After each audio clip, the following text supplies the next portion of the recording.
Бұл имарат Аскар Акаевич президент болып тұрған мезгілде түрк ишкерлер тарабынан құрылған имарат эле. Кейін ал ишкерден мыйзамсыз алып коюшкан албетте. Анан ал ишкер болсо сотко берип, Нью-Йорктогу сотко сот иштерин утуп алган. 16,5 миллион доллар Кыргызстан төлөп бериш керек, же бул имаратты кайтарып бериш керек деген. Ошентип 16,5 миллион доллары 20-жылга чейин биз бийликке келгенге чейин 30 миллионго чейин өскөн. Анткени Нью-Йорк соту силер эгерде убагында соттун чечимин аткарбадыңар деп, ар бир күнүнө 15 000 доллардан пеня дейбиз го, жана пайыз, үстөк пайызын өстүрүү чечимин кабыл алган.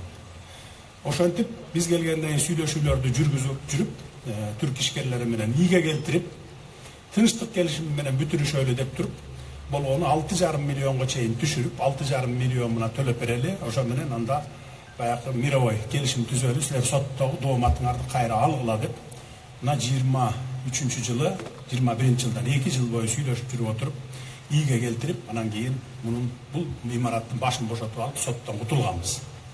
Соттон алар дооматын алып, ошо менен болбосо, алар биздин чет өлкөдөгү имараттарды, Улуттук банктын Швейцарияда жаткан алтынына чейин мына буларды арестовать эттерели, ушулар аркылуу алып калалы, болбосо чет өлкөдөгү баягыдай мүлктөрүн алалы деп калган мезгил экен эле.